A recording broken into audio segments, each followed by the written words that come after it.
ಬೆಳಗ್ಗಿಂದ ಹಾಲಪ್ಪನವರು ಮತ್ತು ಹಾಲಪ್ಪನವರ 92ನೇ ಹುಟ್ಟುಹಬ್ಬದ ಪ್ರಯುಕ್ತ ಹಾಗೂ ದಿವಂಗತ ಸಾವಿತ್ರಮ್ಮನವರ ಸ್ಮರಣಾರ್ಥ ಅವರ ಕುಟುಂಬದವರು ಏರ್ಪಡಿಸಿರುವಂತಹ ಈ ಒಂದು ವ್ಯಾಸಂಗೋಷ್ಠಿಯ ಕಾರ್ಯಕ್ರಮವನ್ನು ನಾವು ಈಗ ಮುಂದುವರಿಸ್ತಾ ಇದ್ದೇವೆ.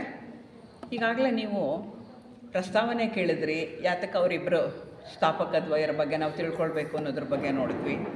ನಂತರ ಕರ್ನಲ್ ಆಲ್ಕಾಟ್ರವರು ಥಿಯೋಸಾಫಿಕಲ್ ಸೊಸೈಟಿಗೆ ನೀಡಿದಂತಹ ಕೊಡುಗೆಯ ಬಗ್ಗೆ ತಿಳ್ಕೊಂಡ್ವಿ. ಈಗ ಥಿಯಾಸಫಿಗೆ HBB ಅಮ್ಮನವರು ಕೊಟ್ಟಂತಹ ಕೊಡುಗೆಯ ಬಗ್ಗೆ ತಿಳ್ಕೊಳ್ಳುವಂತಹ ಒಂದು ಪ್ರಯತ್ನವನ್ನು ಮಾಡೋಣ.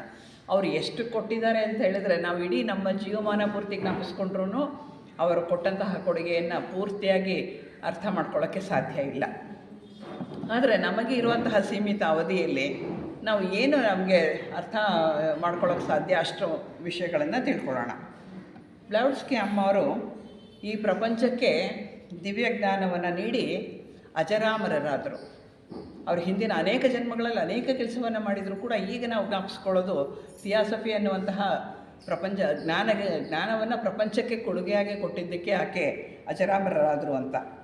ಅವರು 1831ನೇ ಇಸ್ವಿ ಜುಲೈ ತಿಂಗಳ 30ನೇ ತಾರೀಕಿನಂದು ಜನ್ಮ ತಾಳಿದ್ರು. ಅವರ ಊರು ರಷ್ಯಾ ದೇಶದ ದಕ್ಷಿಣ ಪ್ರಾಂತ್ಯದಲ್ಲಿರುವಂತಹ ಏಕಾಟೆರಿನೋಸ್ಲಾಯ್ ಅನ್ನೋವಂಥ ಒಂದು ಊರು. ಅದು ರಷ್ಯನ್ ಭಾಷೆಯಲ್ಲಿರುವಂಥ ಹೆಸರುಗಳು. ಅದು ಆ ಊರಲ್ಲಿ ಅವರ ತಂದೆಯದ್ದು ರಾಜ ಮನೆತನ. ಅಂದರೆ ಅನೇಕ ಜನ ಚಕ್ರವರ್ತಿಗಳಿಗೆ ಈ ಮನೆತನದ ಹೆಣ್ಣು ಮಕ್ಕಳನ್ನು ಮದುವೆ ಮಾಡಿಕೊಟ್ಟಂತಹ ಒಂದು ರಾಜ ಮನೆತನದಲ್ಲಿ ಅಮ್ಮ ಅವರು ಜನ್ಮ ತಾಳ್ತಾರೆ ಹೆಣ್ಣು ಮಗುವಾಗಿ. ತಂದೆಯ ಹೆಸರು ಪೀಟರ್ ಹಾಹನ್ ಅಂತ, ತಾಯಿ ಹೆರ್ಲಿ ಫಿಡೀಪ್ ಅಂತ. ಆಕೆ ಆ ಕಾಲದಲ್ಲೇ ಕಾದಂಬರಿ ಬರೆದಿದ್ರಂತೆ. ಹುಟ್ಟಿದ ಮಗುವಿಗೆ ಹೆಲೆನಾ ಅಂತ ಹೇಳಿ ನಾಮಕರಣವನ್ನು ಮಾಡ್ತಾರೆ. ಇವರಿಗೆ 10 ವರ್ಷ ಆಗಿದ್ದಾಗ ತಾಯಿ ಮರಣ ಹೊಂದುತ್ತಾರೆ. ಆಮೇಲೆ ದಾದಿಯರಿಂದ ರಕ್ಷಣೆ ಸಿಗ್ತಾ ಹೋಗುತ್ತೆ. ಎಷ್ಟು ತುಂಟತನ ಮಾಡ್ತಾಯಿದ್ರು ಅವರು ಅಂತ ಹೇಳಿದರೆ ಹೇಳೋದಕ್ಕೆ ಅಷ್ಟು ಅಸಾಧ್ಯವಾದಷ್ಟು ತುಂಟತನ ಮಾಡ್ತಾಯಿದ್ರು. ಎಲ್ಲೆಲ್ಲೋ ಹೊರಟು ಹೋಗ್ಬಿಡ್ತಾಯಿದ್ರು, ನೆಲಮಾಳಿಗೆಯಲ್ಲಿ ಹೋಗಿ ಕೂತ್ಕೊಂಡು ಬಿಡ್ತಾಯಿದ್ರು. ಒಟ್ಟಲ್ಲಿ ಅವರಿಗೆ ಯಾವಾಗಲೂ ಚಟುವಟಿಕೆಯ ಒಂದು ಜೀವನ. ಹಾಗಾಗಿ ದಾದಿಯರು ಅವರನ್ನು ರಕ್ಷಣೆ ಮಾಡ್ತಾ ಇದ್ದಾಗ ಬಹಳ ಧೈರ್ಯವಂತೆ ಚಿಕ್ಕಂದಿನಿಂದ ಅತಿಯಾದ ತುಂಟತನ, ತುಂಬ ತುಂಟತನ ಅಂದರೆ ತಡೆಯೋದಕ್ಕೆ ಆಗದೇ ಇರೋಷ್ಟು ತುಂಟತನ ಅವರದ್ದು.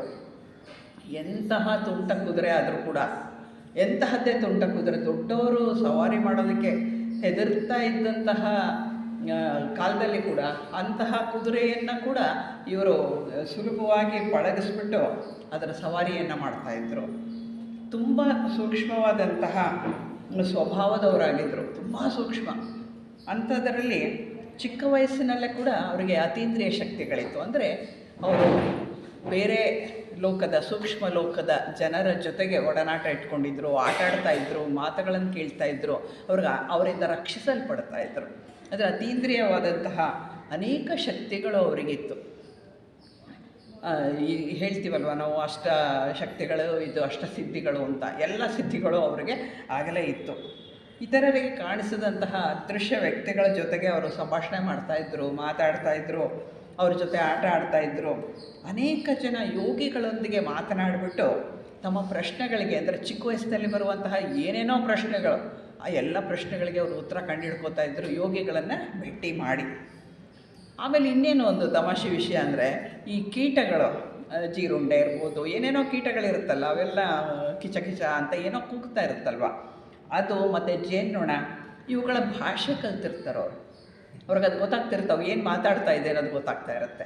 ಆ ಕೀಟಗಳ, ಜೇನ್ನೊಣಗಳ ಭಾಷೆಯನ್ನು ಕೂಡ ಅವರು ಅವಾಗ ಚಿಕ್ಕ ವಯಸ್ಸಲ್ಲಿ ಅವರು ಕಲ್ತ್ಕೊಂಡಿರ್ತಾರೆ. ಅದೃಶ್ಯ ವ್ಯಕ್ತಿಗಳ ಸಂರಕ್ಷಣೆಯಲ್ಲಿ ಬೆಳೀತಾರೆ. ಒಬ್ಬ ಗೂನು ಬೆನ್ನಿನ ಚಿಕ್ಕದಾದಂತಹ ಹುಡುಗ, ಅಂದರೆ ಅದೃಶ್ಯವಾಗಿ ಬೇರೆಯವ್ರ ಕಣ್ಣಿಗೆ ಕಾಣಿಸದಲ್ಲೇ ಇರೋವಂಥವರು ಇವ್ರ ಜೊತೆಗೆ ಸದಾಕಾಲ ಇರ್ತಾರೆ. ಯಾವಾಗಲೂ ಅವ್ರ ಜೊತೆಗೆ ಇರುವಂತಹ ಒಂದು ಇದನ್ನು ಅವ್ರ ಜೊತೆಯಲ್ಲಿ ಇರ್ತಾರೆ, ಅವ್ರನ್ನ ನೋಡ್ಕೊಳ್ತಾ ಇರ್ತಾರೆ. ಒಂದು ಫೋಟೋ ಇರುತ್ತೆ ಭಾಳ ಎತ್ತರದಲ್ಲಿ, ಅದನ್ನು ನೋಡಲೇಬೇಕು ಅಂತ ಇವರು ಚಿಕ್ಕ ವಯಸ್ಸಿನಲ್ಲಿ ನೋಡ್ಬಿಟ್ಟು ಅಂದ್ಕೊಂಡು ಆ ಫೋಟೋನ ನೋಡ್ತೀನಿ ಅಂತ ಹೇಳಿ ಮೊದಲು ಒಂದು ಟೇಬಲ್ ಹಾಕ್ತಾರೆ, ಅದ್ರ ಮೇಲೆ ಒಂದು ಚಿಕ್ಕ ಟೀಪಾ ಇಡ್ತಾರೆ, ಆಮೇಲೆ ಒಂದು ಚೇರ್ ಹಾಕ್ತಾರೆ, ಅದು ಆಗಲ್ಲ, ಆಮೇಲೆ ಒಂದು ಸ್ಟೂಲ್ ಇಡ್ತಾರೆ, ಎಲ್ಲ ಇಟ್ಟು ಹತ್ತುಬಿಟ್ಟು ಕರ್ಟನ್ ತೆಗೆದು ಫೋಟೋ ನೋಡ್ತಾರೆ, ಜ್ಞಾನ ತಪ್ಪಿ ಬಿದ್ದುಬಿಡ್ತಾರೆ ಕೆಳಕಲ್ಲಿಂದ. ಅಲ್ಲಿಂದ ಬಿದ್ದರೆ ಸಣ್ಣ ಮಗು ಎಲ್ಲಿ ಇರಲಿಕ್ಕೆ ಸಾಧ್ಯ.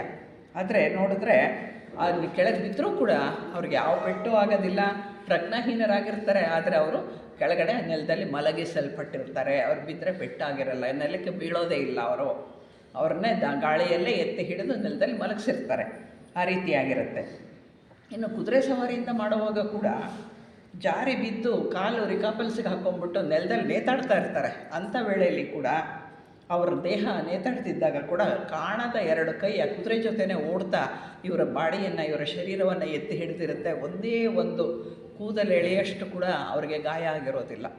ಇದು ಎಲ್ಲರೂ ನೋಡಿರೋ ಅಂಥದ್ದು. ಎಷ್ಟು ಪವಾಡಗಳನ್ನು ಅವ್ರು ಮಾಡೋರು ಅಂತ ಹೇಳಿದರೆ, ಚಿಕ್ಕವರಿದ್ದಾಗ ಇದಕ್ಕಿದ್ದಂತೆ ಟೀಪಾಯಿನ ಗಟ್ಟಿ ಮಾಡಿಬಿಡೋದು, ಇಲ್ಲದ್ರೆ ತುಂಬ ಲೈಟ್ ವೆಯ್ಟ್ ಆಗೋ ಥರ ಮಾಡೋದು, ಎಲ್ಲ ಅದನ್ನು ಮಾಡಿ ತೋರಿಸ್ತಾ ಇದ್ರು ಅವರು. ಅವ್ರು ನಿದ್ರೆ ಮಾಡುವಾಗ ಅವ್ರ ಕೈಯನ್ನು ಯಾರಾದರೂ ಹಿಡ್ಕೊಂಡು, ಏನೋ ಒಂದು ಸಮಸ್ಯೆ ಇದೆ ಅಂತ ಇಟ್ಕೊಳ್ಳಿ, ಆವಾಗ ಅವ್ರ ಕೈ ಹಿಡ್ಕೊಂಡು ನಿದ್ದೆ ಮಾಡ್ತಿರ್ತಾರೆ. ಅವ್ರ ಕೈ ಹಿಡ್ಕೊಂಡು ನನಗಿಂಥ ಸಮಸ್ಯೆ ಇದೆ, ನಾನು ಏನು ಮಾಡಲಿ ಅಂತ ಹೇಳಿ ಅವರನ್ನು ಕೇಳಿದ್ರೆ ಅದಕ್ಕೆ ಉತ್ತರ ಕೊಡ್ತಿದ್ರಂಥವ್ರು. ಎಷ್ಟು ಸಮಂಜಸವಾದ ಉತ್ತರ ಕೊಡ್ತಿದ್ರು ಅಂದರೆ, ಅದರಂತೆ ನಡ್ಕೊಂಡ್ರೆ ಅವ್ರ ಸಮಸ್ಯೆ ಪರಿಹಾರ ಆಗ್ತಿತ್ತಂತೆ. ಆರೋಗ್ಯದ ಸಮಸ್ಯೆ ಇರ್ಬೋದು, ರಾಜಕೀಯದ ಸಮಸ್ಯೆ ಇರ್ಬೋದು, ಯಾವುದೇ ಸಮಸ್ಯೆ, ಕೌಟುಂಬಿಕ ಸಮಸ್ಯೆ ಇರ್ಬೋದು, ಅವ್ರು ಕೈ ಹಿಡ್ಕೋಬೇಕು, ನಿದ್ದೆ ಮಾಡಿರ್ಬೇಕು ಅವರು. ಅವಾಗ ಕೈ ಹಿಡ್ಕೊಂಡು ನನಗಿಂಥ ತೊಂದರೆ ಇದೆ, ಏನು ಮಾಡಲಿ ಅಂತ ಕೇಳಿದ್ರೆ ಅವ್ರು ಹಾಗೆ ನಿದ್ರೆನಲ್ಲೇ ಉತ್ತರ ಕೊಡ್ತಿದ್ರಂತೆ.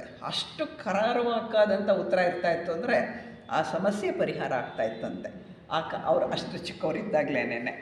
ಹೀಗೆ ಈ ಕಳೆದು ಹೋದಂಥ ಸಾಮಾನಿನ ಬಗ್ಗೆ ಕೇಳ್ಕೊಳ್ಳೋರಂತೆ, ಓಡೋದಂಥ ಕುದುರೆ ಬಗ್ಗೆ ಕೇಳ್ಕೊಳ್ಳೋರಂತೆ, ಎಲ್ಲ ರೀತಿಯ ತೊಂದರೆ ತಾಪತ್ರಯಗಳನ್ನೂ ಇವ್ರನ್ನ ಕೇಳಿ ಪರಿಹಾರ ಮಾಡ್ಕೊಳ್ತಿದ್ರಂತೆ ಜನ. ಒಂದ್ಸಲ ಗೊತ್ತಾದ್ಮೇಲೆ ಮಾಡೇ ಮಾಡ್ಕೊಳ್ತಾರಲ್ವ, ಆ ರೀತಿ ಅವ್ರನ್ನ ಉಪಯೋಗಿಸ್ಕೊಳ್ತಾ ಇದ್ರಂತೆ.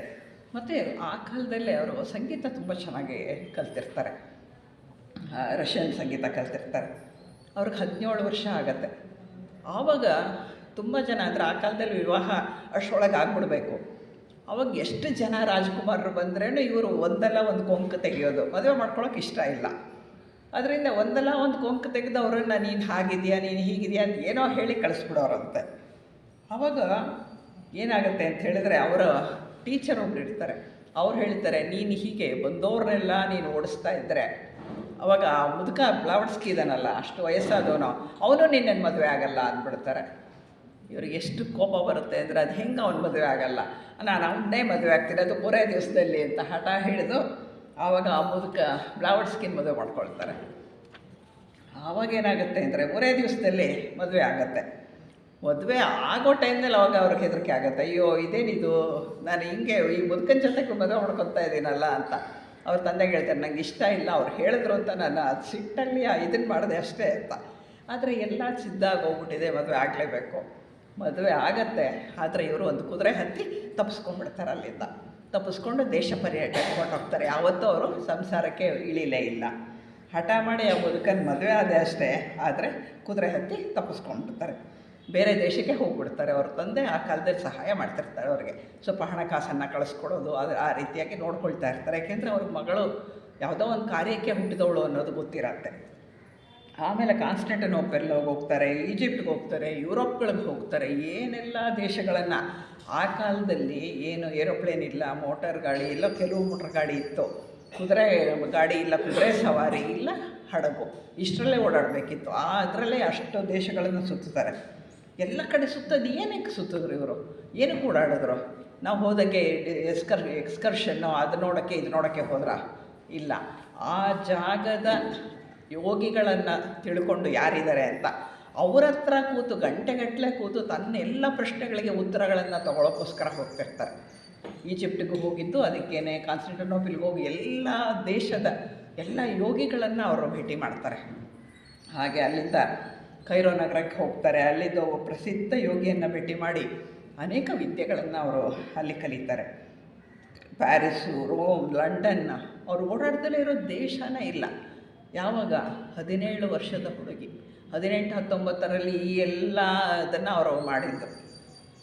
1851ರಲ್ಲಿ ಲಂಡನ್ನಿನ ಹೈಡ್ ಪಾರ್ಕ್ ಹತ್ರ ಇವರು ಅಲ್ಲಿ ಇದ್ದಾಗ, ಆವಾಗ ಅವರ ನೆಚ್ಚಿನ ಗುರುಗಳಾದಂತಹ ಮಹಾತ್ಮರನ್ನು ಭೇಟಿ ಮಾಡ್ತಾರೆ. ಅವರು ಭೇಟಿ ಮಾಡಿ ನಂತರ ಅವ್ರು ಹೇಳ್ತಾರೆ, ಮಹಾತ್ಮರ ಹೇಳಿಕೆಯಂತೆ ಟಿಬೆಟ್ಗೆ ಹೊರಟೋಗ್ತಾರೆ. ಅಲ್ಲಿಂದ ಟಿಬೆಟ್ಗೆ ಹೋಗಿ ಸುಮಾರು 3-3.5 ವರ್ಷಗಳ ಕಾಲ ಬ್ಲಾವಡ್ಸ್ಕಿ ಅನ್ನೋರು ಬದುಕಿದ್ದಾರೆ, ಹೆಲೆನಾ ಅವ್ರು ಬದುಕಿದ್ದಾರೆ ಅನ್ನೋದೇ ಯಾರಿಗೂ ಗೊತ್ತಿಲ್ಲ.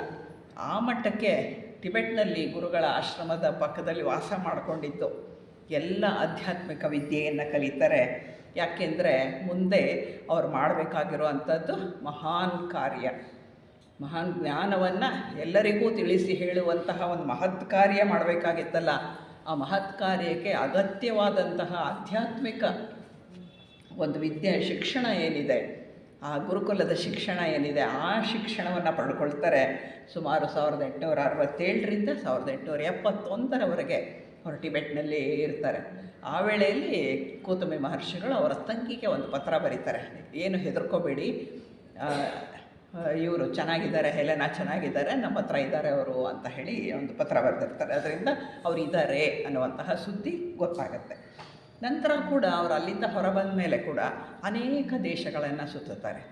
ಯಾಕೆ ಸುತ್ತುತ್ತಾರೆ? ನಾವು ಈಗಾಗಲೇ ತಿಳ್ಕೊಂಡಿದ್ದೇವೆ. ಯೋಗಿಗಳನ್ನು ಭೇಟಿ ಮಾಡೋದು, ಅವರಲ್ಲಿರುವ ವಿದ್ಯೆಯನ್ನು ಕಲಿತ್ಕೊಳ್ಳೋದು, ಇದು ಅವರ ಕಾಯಕ ಆಗಿರುತ್ತೆ.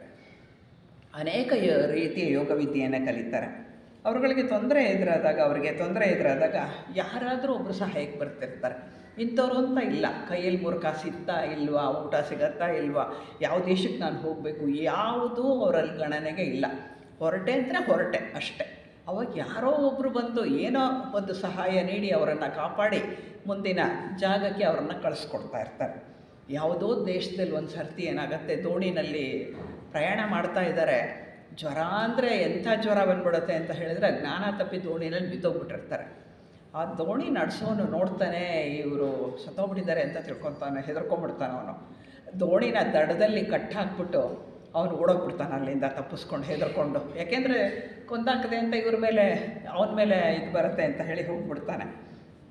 ಅವಾಗೇನಾಗುತ್ತೆ ಅಂತ ಹೇಳಿದರೆ ತುಂಬ ಅನಾರೋಗ್ಯದಿಂದ ದೋಣಿ ಜ್ಞಾನ ತಪ್ಪಿದಾಗ ಯಾರೋ ಒಬ್ಬರು ಬಂದು ಅವರನ್ನು ತಮ್ಮ ಮನೆಗೆ ತೊಗೊಂಡು ಹೋಗಿ ಅವರಿಗೆ ಕಾಯಿಲೆಯನ್ನು ಗುಣಪಡಿಸಿ ಅವರಿಗೆ ಊಟ ಉಪಚಾರಗಳನ್ನು ಮಾಡಿ ಕೈಗೆ ದುಡ್ಡು ಕೊಟ್ಟು ಅವ್ರಿಗೆ ಎಲ್ಲಿಗೆ ಹೋಗಬೇಕಾಗಿತ್ತೋ ಅಲ್ಲಿಗೆ ಆ ಜಾಗಕ್ಕೆ ತಾವೇ ಒಂದು ಗಾಡಿ ಮಾಡಿ ಅವರನ್ನು ಕಳಿಸ್ಕೊಡ್ತಾರೆ. ಅಂದರೆ ಸದಾಕಾಲ ಮಹಾತ್ಮರ ರಕ್ಷಣೆಯಲ್ಲಿರ್ತಾರೆ. ಯಾಕೆ ಹೇಳಿ? ಅವ್ರು ಮಾಡ್ತಿದ್ದಿದ್ದು ಮಹಾತ್ಮರ ಕೆಲಸ ಮಾತ್ರ, ತನ್ನ ಸ್ವಂತ ಕೆಲಸ 3 ಕಾಸಿನ ಮಾಡಲಿಲ್ಲ. ಯಾಕೆ? ತನ್ನ ಶರೀರದ ಬಗ್ಗೆ ತನಗೆ ಗಮನ ಇಲ್ಲ. ಊಟ ಮಾಡಿದ್ನ, ತಿಂಡಿ ತಿಂದನ, ನಿದ್ದೆ ಮಾಡಿದ್ನ, ಯಾವುದೂ ಇಲ್ಲ ಆಕೆಗೆ. ಮಾಡ್ತಿದ್ದೆಲ್ಲ ಮಹಾತ್ಮರಿಗಾಗಿ. ಅದನ್ನು ಆ ವಿದ್ಯೆ ಕಲಿಬೇಕು ಅಂತ ಆ ಹಪಹಪೆಯಲ್ಲೇ ಅವರು ಇಡೀ ಜೀವನವನ್ನು ಕಳೆದಂಥವ್ರು. ಹಾಗೆ ಅವರನ್ನು ಕಾಪಾಡ್ತಾ ಇದ್ದಂತಹ ಜನಗಳು ಇದ್ದರು. ಅವ್ರಿಗೆ ಗೊತ್ತಿತ್ತು ಚಿಕ್ಕಂದಿನಲ್ಲೇ ತಾನು ಹುಟ್ಟಿರೋದು ಒಂದು ಮಹಾನ್ ಕಾರ್ಯಕ್ಕೆ ಅಂತ. ತುಂಬ ದೊಡ್ಡ ಕಾರ್ಯಕ್ಕೆ ನಾನು ಹುಟ್ಟಿದ್ದೀನಿ ಅನ್ನೋದು ಅವ್ರಿಗೆ ಚೆನ್ನಾಗಿ ಅರ್ಥ ಆಗಿತ್ತು. ಹಾಗಾಗಿ ಅವ್ರೇನು ಮಾಡ್ತಾಯಿದ್ರು, ಚಿಕ್ಕಂದಲ್ಲೇ ಅದಕ್ಕೆ ಪೂರಕವಾದದ್ದನ್ನು ಕಲಿತ್ರೆ ಹೊರತು ಬೇರೆ ಹಣ ಮಾಡೋ ವಿಧಾನ, ಅಧಿಕಾರ ಮಾಡೋ ವಿಧಾನ ಏನನ್ನೂ ಕಲೀಲಿಲ್ಲ ಅವರು. ಹಣ ಬಂದರೆ ಕೂಡ ಅವ್ರಿಗೆ ಖರ್ಚು ಮಾಡಲಿಕ್ಕೂ ಗೊತ್ತಾಗ್ತಿರ್ಲಿಲ್ವಂತೆ. ಏನೋ ಒಂದು ಖರ್ಚು ಮಾಡಿಬಿಡೋದು, ಯಾರಿಗೋ ದಾನ ಕೊಟ್ಟುಬಿಡೋದು, ಅಷ್ಟೇ ಮುಗ್ದೋಯ್ತದು. ಅದ್ರ ಬಗ್ಗೆ ತಲೆನೇ ಕೆಡಿಸ್ಕೋತಾ ಇರಲಿಲ್ಲ. ನಾಳೆಗೇನು, ಸಂಜೆಗೇನು, ಊಟಕ್ಕಿದೆಯಾ ಇಲ್ವಾ, ನಾನು ಎಲ್ಲಿರಬೇಕು ಅನ್ನೋದು ಕೂಡ ಅವರು ಯೋಚನೆ ಮಾಡ್ತಾ ಇರಲಿಲ್ಲ. ಈ ಉದ್ದೇಶ ಒಂದೇ, ತಾನು ಮುಂದೆ ಮಾಡಲಿರುವ ಮಹತ್ ಕಾರ್ಯ. ಆ ಮಹತ್ ಕಾರ್ಯ ಏನು ಅಂತಲೂ ಗೊತ್ತಿಲ್ಲ, ಯಾಕೆಂದರೆ ಇನ್ನೂ ಏನು ವಿಷಯಗಳು ಗೊತ್ತಿಲ್ಲ ಅವರಿಗೆ. ಅದಕ್ಕಾಗಿ ನಾನು ವಿದ್ಯೆ ಕಲಿಬೇಕಷ್ಟೆ. ಆ ವಿದ್ಯೆ ಕಲಿಯೋದು, ಅಧ್ಯಾತ್ಮ ವಿದ್ಯೆ ಕಲಿಯೋದು ಅಷ್ಟೇ. ಅದಕ್ಕೋಸ್ಕರ ಅವರು ತಮ್ಮ ಇಡೀ ಜೀವಿತವನ್ನು ಮುಡುಪಾಗಿ ಇಟ್ಟಂತಹ ಮಹಾತಾಯಿ ಆಕೆ. 1873ರಲ್ಲಿ ನ್ಯೂಯಾರ್ಕ್ ನಗರದಲ್ಲಿ ಅವರು ಕರ್ನಲ್ ಆಲ್ಕಾಟ್ನ ಭೇಟಿ ಮಾಡ್ತಾರೆ. ಭೇಟಿ ಮಾಡಿದಾಗ ಅವ್ರಿಗೆ ಸ್ಪಷ್ಟವಾದಂತಹ ಒಂದು ಸಿಗುತ್ತೆ. ಗುರುಗಳು ಹೇಳ್ತಾರೆ, ಒಬ್ಬ ಕರ್ನಲ್ ಅನ್ನೋನಲ್ಲಿ ಬರ್ತಾನೆ ವಿಷಯಕ್ಕೆ ಚಿಟಂಡನ್ ಇದರಲ್ಲಿ, ಅಲ್ಲಿ ನೀನು ಭೇಟಿಯಾಗು, ಅವನು ನಿನಗೆ ಮುಂದಿನ ಕಾರ್ಯದಲ್ಲಿ ಸಹಕಾರಿಯಾಗ್ತಾನೆ ಅನ್ನುವಂತಹ ಸೂಚನೆ ಮಹಾತ್ಮರಿಂದ ಬ್ಲಾವಟ್ಸ್ಕಿ ಅಮ್ಮನವರಿಗೆ ಸಿಕ್ಕಿರುತ್ತೆ. ಅದರ ಪ್ರಕಾರ ಆಕೆ ಏನು ಮಾಡ್ತಾರೆ ಅಂತ ಹೇಳಿದರೆ ಕರ್ನಲ್ ಆಲ್ಕಾಟ್ನ ಭೇಟಿ ಆಗ್ತಾರೆ. ಅವರಿಬ್ಬರ ಮೈತ್ರಿ ಹೇಗಿತ್ತು ಆವಾಗಲೇ ನಾನು ಹೇಳಿದೆ ಇದರಲ್ಲಿ ಪ್ರಾರಂಭ ಮಾಡುವಾಗ, ಒಂದೇ ತಾಯಿಯ ಒಮ್ಮೆಲೆ ಹುಟ್ಟಿದಂತಹ ಅವಳಿ ಮಕ್ಕಳ ರೀತಿಯಲ್ಲಿ ಅವರಿಬ್ಬರು ಇದ್ದರು ಅಂತ. ಹಾಗೆ ಅವರ ಮೈತ್ರಿ ಎಷ್ಟು ಬಲವಾಗಿತ್ತು ಅಂದರೆ ಅವಳಿ ಜವಳಿ ಮಕ್ಕಳು ಜಗಳ ಆಡ್ಬೋದು, ಈ ಅವಳಿ ಜವಳಿ ಮಕ್ಕಳೇ ಜಗಳ ಆಡೋದಿಲ್ಲ. ಅಂದರೆ ಅಷ್ಟು ಒತ್ತಾದಂತಹ ಸಂಬಂಧ ಇರುತ್ತೆ. ಯಾಕೆ ಅಷ್ಟು ಒತ್ತಾದ ಸಂಬಂಧ? ಯಾಕೆಂದರೆ ಅನೇಕ ಜನ್ಮಗಳಲ್ಲಿ, ಇಷ್ಟು ಅಂತ ಇಲ್ಲ, ತುಂಬ ಜನ್ಮಗಳಲ್ಲಿ ಅವರು ಹಿಂದಿನಿಂದನೂ ಒಟ್ಟಿಗೆ ಜನ್ಮ ತಗೋತಾ ಇದ್ದರು. ಒಟ್ಟಿಗೆ ಹುಟ್ಟಿದ್ದಾರೆ. ಗಂಡ ಹೆಂಡತಿಯಾಗಿ, ಪ್ರೇಮಿಗಳಾಗಿ, ಅಣ್ಣ ತಮ್ಮಂದಿರಾಗಿ, ತಂದೆ ಮಕ್ಕಳಾಗಿ, ತಾಯಿ ಮಕ್ಕಳಾಗಿ, ಏನೆಲ್ಲ ಒಂದು ಇದರಲ್ಲೂ ಒಟ್ಟಾರೆಯಾಗಿ ಒಟ್ಟಿನಲ್ಲಿಯೇ ಹುಟ್ಟಿದಂಥವರು ಇವರುಗಳು. ಇವರು ಮಹಾತ್ಮ ಮೌರ್ಯರು, ಅನೇಕ ಜನ ಒಟ್ಟಿಗೆ ಹುಟ್ಟಿದಂಥವರು. ಬರೀ ಅವರಿಬ್ಬರೇ ಹುಟ್ಟಿಲ್ಲ. ಮಹಾತ್ಮ ಮೌರ್ಯರು, ಕುತುಮಿಗಳು, ಅನಿಬೆಸೆಂಟು, ಕೃಷ್ಣಮೂರ್ತಿ, ನಿತ್ಯಾನಂದ ಎಲ್ಲರೂ ಕೂಡ ಒಟ್ಟಿಗೆ ಹುಟ್ಟಿದಂಥವರು. ಒಟ್ಟಿಗೆ ಜನ್ಮ ತಗೊಳ್ತಾ ಇದ್ದರೂ ಕೂಡ ಅವರು ಇಬ್ಬರು ಮೂವರು ಕೂಡ ಒಟ್ಟಿಗೆ ಹುಟ್ಟಿದಂತಹದ್ದು ಉಂಟು. ಹೀಗೆ ಅವರು ಇದ್ದಾಗ ಅವರಿಗೆ ಸಾಮಾನ್ಯವಾಗಿ ನಮಗೆ ಈ ಜನ್ಮದಲ್ಲಿ ಒಂದು ಹೆಸರಿದೆ. ನನಗೆ ಲಲಿತಾ ಅಂತಾರೆ, ನಿಮಗೆ ಒಬ್ಬೊಬ್ರಿಗೂ ಒಂದೊಂದು ಹೆಸರಿದೆ. ಆದರೆ ನಾವು ನಮ್ಮ ಒಂದು ಜೀವಾತ್ಮಕ್ಕೆ ಒಂದು ಹೆಸರಿರುತ್ತೆ, ಅದಕ್ಕೆ ನಕ್ಷತ್ರ ನಾಮ ಅಂತ ಕರೀತಾರೆ. ಆ ಹೆಸರು ಇವರಷ್ಟು ಜನಕ್ಕೂ ಇತ್ತು. ನಮಗೆ ಗೊತ್ತಿದೆ, ಕೃಷ್ಣಮೂರ್ತಿಯವ್ರನ್ನ ಆಲ್ಕೋನಿ ಅಂತ ಕರೀತಾರೆ, ಅದು ಅವರ ಹೆಸರು. ಅದೇ ರೀತಿ ಅಮ್ಮ ಅವ್ರ ಹೆಸರೇನು ಅಂತ ಹೇಳಿದರೆ, ಅಮ್ಮ ಅವ್ರ ಹೆಸರು ವಜ್ರ ಅಂತ. ಅಮ್ಮ ಅವರ ನಕ್ಷತ್ರ ನಾಮ ಯಾವುದು? ವಜ್ರ ಅಂತ ಹೇಳಿ. ಕೃಷ್ಣಮೂರ್ತಿ ಆಲ್ಕೋನೀಸ್ 40 ಲೈಫ್ಸ್ ಅಂತ, 40 ಲೈಫ್ಸ್ ಆಫ್ ಕೃಷ್ಣಜಿ ಅನ್ನೋ ಬುಕ್ಕಲ್ಲಿ ಈ ಎಲ್ಲ ವಿವರಗಳು ಕೂಡ ಸಿಗತ್ತೆ. ಎಷ್ಟು ಜನ್ಮಗಳ ವಿವರ ಕೂಡ ಅದರಲ್ಲಿ ಸಿಗತ್ತೆ. ಹಾಗೆ ವಜ್ರ ಅನ್ನೋದು HPB ಅಮ್ಮನವರ ನಕ್ಷತ್ರ ನಾಮ, ಅಂದರೆ ಅವರಿಗಿಟ್ಟಂತಹ ಒಂದು ಹೆಸರು. ಇನ್ನು 60,000 BC ಅಂದರೆ ಬಿಫೋರ್ ಕ್ರೈಸ್ಟ್, ಅನಿಬೆಸೆಂಟ್ ಮತ್ತು ಅಮ್ಮವರು HPB ಅಮ್ಮವರು ಒಟ್ಟಿಗೆ ಜನಿಸಿರ್ತಾರೆ, ಜೊತೆಯಲ್ಲಿ ಹುಟ್ಟಿರ್ತಾರೆ. ಆಮೇಲೆ 42,000 BC ಹಿಂದೆ HPB ಅವರು ಜೆ ಕೃಷ್ಣಮೂರ್ತಿಯವರಿಗೆ ಚಿಕ್ಕಪ್ಪ ಆಗಿ ಹುಟ್ಟಿರ್ತಾರೆ. ಅಂದರೆ ಇವರ ಅಣ್ಣನ ಮಗ ಕೃಷ್ಣಮೂರ್ತಿಯವರು. ಅಂದರೆ ಒಟ್ಟಿಗೆ ಕೆಲಸ ಮಾಡಿದ್ರು ಅನ್ನೋ, ಒಟ್ಟಿಗೆ ವಿದ್ಯೆ ಕಲಿತಾ ಇದ್ದರು, ಒಟ್ಟಿಗೆ ಕೆಲಸ ಮಾಡ್ತಾಯಿದ್ರು, ಒಟ್ಟಿಗೆ ಸಮಾಜ ಸೇವೆ ಮಾಡ್ತಾಯಿದ್ರು. ಕೃಷ್ಣಮೂರ್ತಿಯವರ ಬಗ್ಗೆ ಗೊತ್ತಿದೆ ನಮಗೆ, ಜಗದ್ಗುರುವಾಗಿ ಈಗ ನಿಮ್ಮೆಲ್ಲರ ಎದುರುಗಡೆನೇ ಇದ್ದಂತಹ ಒಬ್ಬ ಮಹಾನ್ ಚೇತನ ಜಗದ್ಗುರು ಜೆ ಕೃಷ್ಣಮೂರ್ತಿಯವರು. ಅವರಿಗೆ ಆ ಕಾಲದಲ್ಲಿ ಅವರು ಚಿಕ್ಕಪ್ಪನಾಗಿ ಹುಟ್ಟಿರ್ತಾರೆ.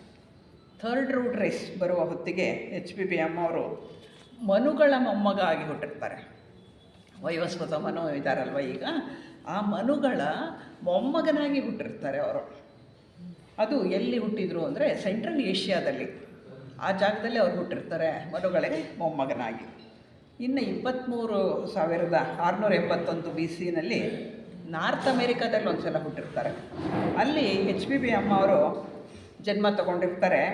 ಅವರು ಮಾರ್ಸ್ ಮಗ, ಅಂದರೆ ಯುವರಾಜನಾಗಿ HPB ಹುಟ್ಟುತ್ತಾರೆ. ಅಂದರೆ ಒಬ್ಬ ರಾಜನಿಗೆ ಯುವರಾಜನಾಗಿ ಇವರು HPB ಅಮ್ಮ ಅವರು ಹುಟ್ಟಿರ್ತಾರೆ ಆ ಕಾಲದಲ್ಲಿ. ಆವಾಗ ಒಂದು ಹೇಳಿಕೆ ಚಾಲ್ತಿನಲ್ಲಿರುತ್ತೆ. ಏನು ಹೇಳಿಕೆ ಅದು ಅಂತ ಹೇಳಿದರೆ, one thing is the right while the sweet is another ಅಂತ ಹೇಳಿ.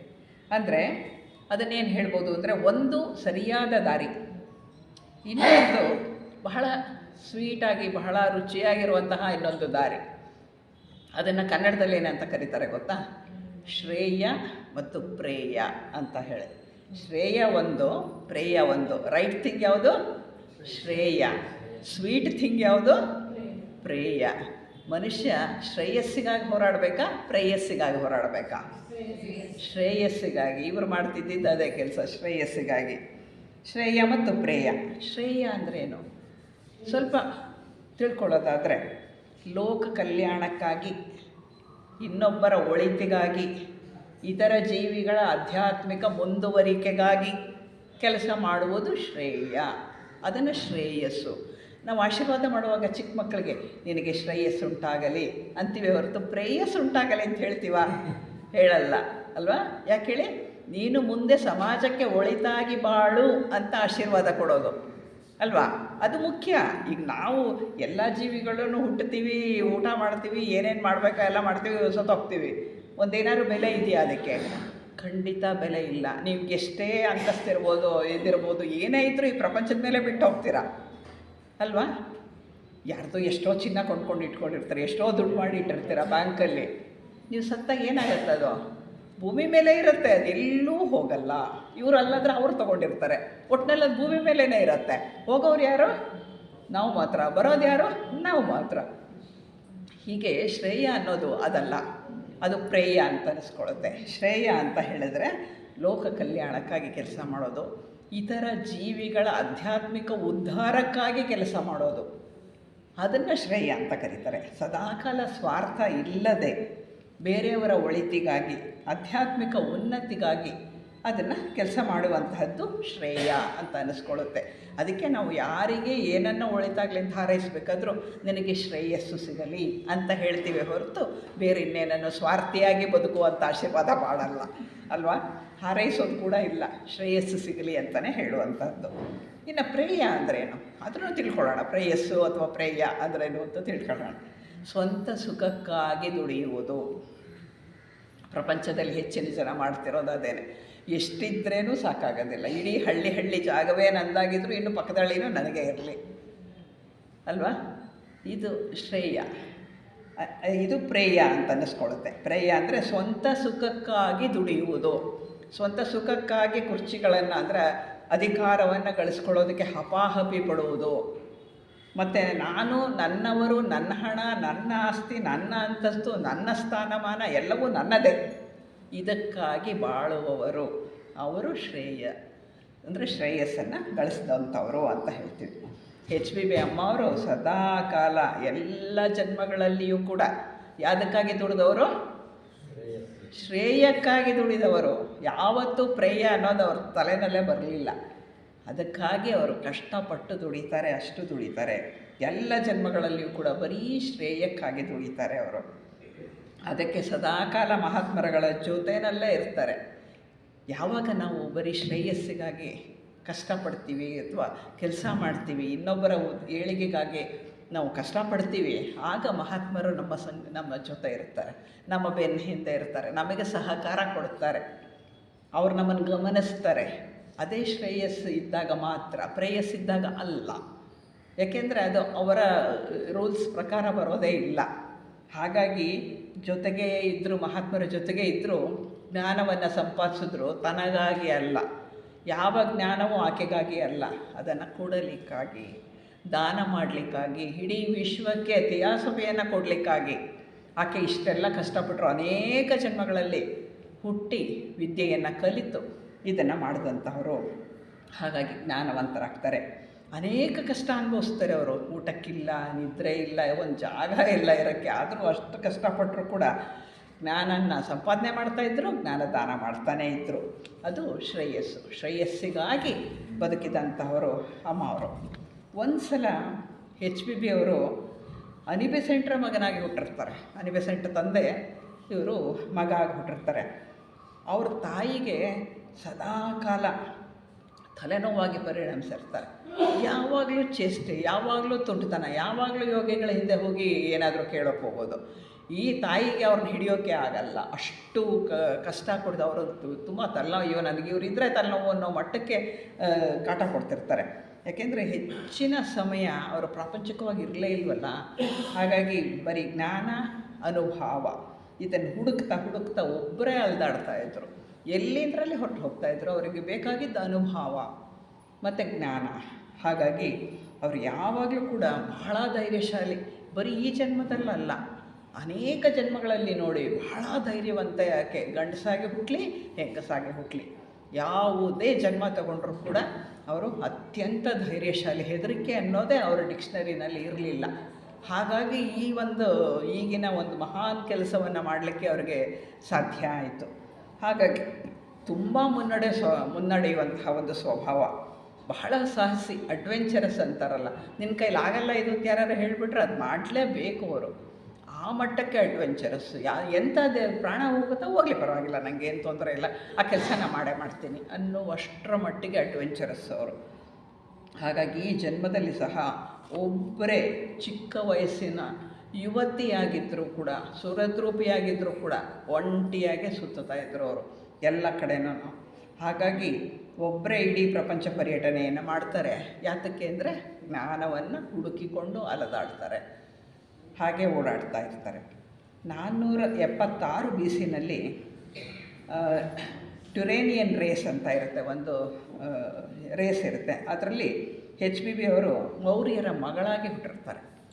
ಮೌರ್ಯ ಮಹರ್ಷಿಗಳಿಗೆ ಮಗಳಾಗಿ ಹುಟ್ಟಿರ್ತಾರೆ ಮತ್ತು ಅನಿಬೆಸೆಂಟ್ ಅವರ ಪತ್ನಿಯಾಗಿರ್ತಾರೆ ಅವರು. ಮೌರ್ಯರ ಮಗಳು ಅನಿಬೆಸೆಂಟ್ ಅವರ ಪತ್ನಿ ಆಗಿ ಜನ್ಮ ತಗೊಂಡಿರ್ತಾರೆ. ಆಗ ಒಂದು ಗುಂಪಿನಲ್ಲಿ ಜನ್ಮ ತೆಗೆದುಕೊಳ್ಳುತ್ತಿದ್ದ ಎಲ್ಲರನ್ನ ಕಿಂಕರರ ಗುಂಪು ಅಂತ ಹೇಳಿ ನಾವು ಕರಿತೇವೆ. ಅಂದರೆ ಯಾವಾಗಲೂ ಕೂಡ ಇತರರ ಒಳಿತಿಗಾಗಿ, ಇತರರ ಆಧ್ಯಾತ್ಮಿಕ ಶ್ರೇಯಸ್ಸಿಗಾಗಿ ಕೆಲಸ ಮಾಡುವ ಈ ಗುಂಪೇನಿದೆ, ಇದಕ್ಕೆ ಕಿಂಕರರ ಗುಂಪು ಅಂತ ಹೇಳಿ ಕರೀತಾರೆ. ಹಾಗಾಗಿ ಈ ಎಲ್ಲ ಗುಂಪನ್ನು ಕಿಂಕರರ ಗುಂಪು ಅಂತ ಕರೀತಾರೆ. ಸದಾಕಾಲ ಇತರರಿಗಾಗಿಯೇ ತಮ್ಮ ಜೀವನವನ್ನು ಮುಡುಪಾಗಿಟ್ಟಂತಹ ಎಲ್ಲರ ಕೂಡ ಕಿಂಕರರ ಗುಂಪು ಅಂತ ಹೇಳಿ ಕರೀತಾರೆ.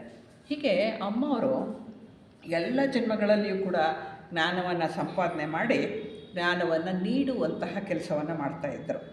ಅದಕ್ಕೆ ಅವರನ್ನೇನಂತ ಕರೆಯೋದು ನಾವು the messenger of the truth ಅಂತ, ಮೆಸೆಂಜರ್ ಆಫ್ ಟ್ರೂತ್ ಅಂತ ಹೇಳಿ ಕರೀತಾರೆ. ಅಂದರೆ ಸತ್ಯದ ದೂತಳು, ಮೆಸೆಂಜರ್ ಅಂದರೆ ಸತ್ಯವನ್ನು ಅದಿರೋ ಜಾಗದಿಂದ ನಮಗೆ ತಲುಪಿಸಿದಂತಹ ಮಹಾತಾಯಿ, ಅದರಿಂದ ಸತ್ಯದ ದೂತಳು ಅಂತ ಕರೀತಾರೆ.